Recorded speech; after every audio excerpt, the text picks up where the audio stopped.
الصديقة سكينة، وأنا كنبغي نطمئنك أن حتى لي زوروبيان راه ils sont jaloux. Il y a tellement de choses bien que nous faisons très bien. Et les bonnes volontés, c'est de la bonne jalousie. C'est une compétition. Bon, je ne cesserai pas de le dire. Ce que nous apportons, nous, en tant que femmes, c'est un plus d'altruisme. On aimerait faire la politique d'une façon différente. Au lieu du jeu, des pouvoirs masculins qui a régné depuis des siècles, et nous avons vu les dégâts à tous les niveaux, les guerres, les crises, la migration, la pauvreté, et ça continue. Je parle du pouvoir, je ne parle pas des hommes. Je parle de toute une culture patriarcale. J'aimerais bien que les femmes exercent différemment, exercent plus humainement le pouvoir, plus d'altruisme. Et les femmes sont porteuses de cet altruisme. Et je pense que le monde a beaucoup à gagner.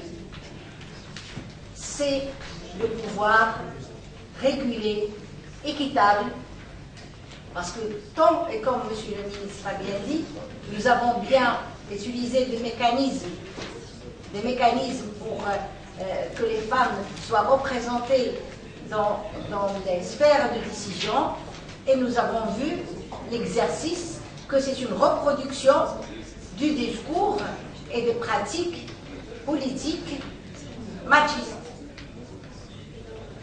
Malheureusement, pourquoi? Parce que d'abord, il faut interroger aussi, c'est ce que nous avons fait ces 2 jours et 3 jours, nous avons interrogé les mécanismes. Interroger les mécanismes pour la parité. Et aussi se mettre d'accord ce que c'est que la parité. Donc on est encore loin de la parité, il y a des mécanismes de quotas. Alors que nous, on demande à ce qu'il y ait une révision globale de vision qui peut apporter aussi une vision économique. Les femmes ont des choses à dire, pas seulement contre les violences à l'encontre des femmes, mais ils ont des choses à dire, ils ont des idées à proposer pour construire une économie plus équitable, pour répondre aux problèmes de pauvreté, pour répondre aux problèmes de guerre, pour répondre aux problèmes de migration. Et c'est pourquoi ces 2 derniers jours, nous avons dit qu'on voudrait la diplomatie féministe. Et notamment en économie, il y a des propositions comment favoriser l'économie solidaire. L'économie solidaire, l'économie verte, solidaire, verte, équitable, avec toutes les valeurs, qui répondra à la fragilité, à la vulnérabilité, à la pauvreté, à sa demande, qui pourra faire face au chômage et qui pourra aussi sauvegarder l'environnement. Ce sont des propositions, il y a tant d'expertise chez les femmes, il faut juste les accompagner, leur donner de l'espace, et vous allez voir, pas de problèmes peuvent être résolus. Donc ces 2 jours-là, on a eu l'occasion de débattre sur tous ces problèmes, et nous avons des propositions concrètes, et parmi les recommandations, c'est qu'il y ait une représentation au niveau des chambres de l'économie solidaire, pour que l'économie solidaire ait sa voix au Parlement. Et on n'aimerait pas que seulement dans notre Parlement, dans tous les parlements. Peut-être que ça pourrait changer le monde et répondre à des questions, à des défis que nous avons aujourd'hui, parce que le modèle que nous menons, malheureusement, basé sur une compétitivité excessive.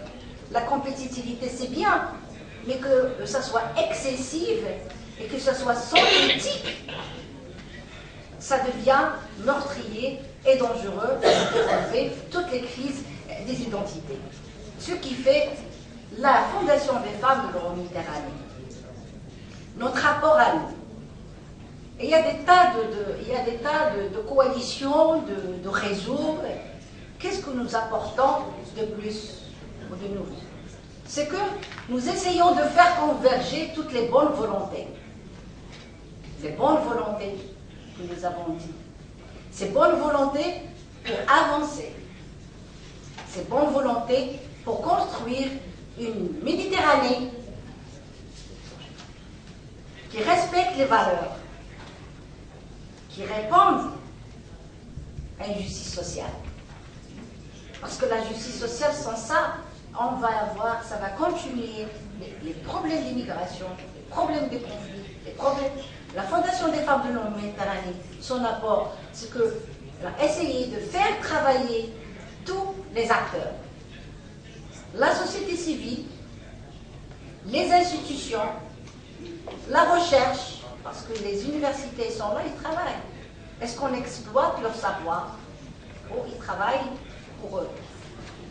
Ce qui fait, nous avons essayé au niveau de la Fondation de la Méditerranée, le réseau universitaire, le RUSMED, qui regroupe beaucoup de pays et qui fait des séminaires et qui encadre des doctorantes au niveau de genre et qui continue tout un travail vraiment constructif. Parce que cette Méditerranée, cette union pour la Méditerranée, ou peu importe, cette paix, ce que nous voulons, ça ne peut être fait que par la base. C'est ce que nous contribuons.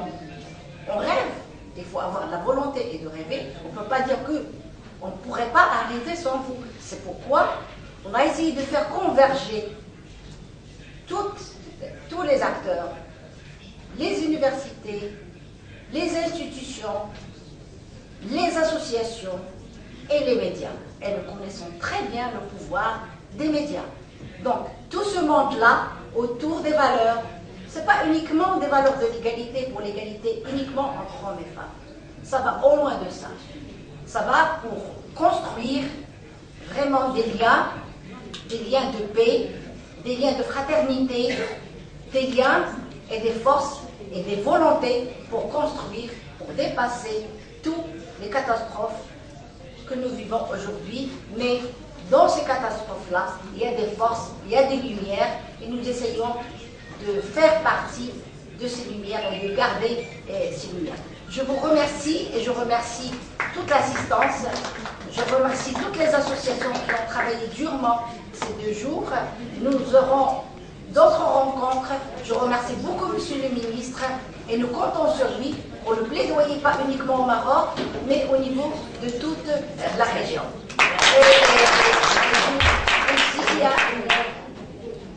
Je remercie beaucoup l'IMED, j'ai oublié de le faire, et Émilie, pour tout le travail qu'elle a fait.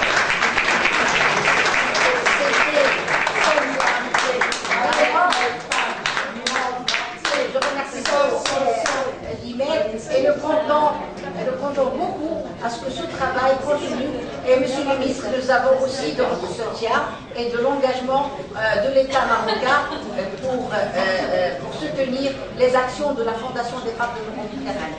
Merci. Solidarité avec les femmes du monde.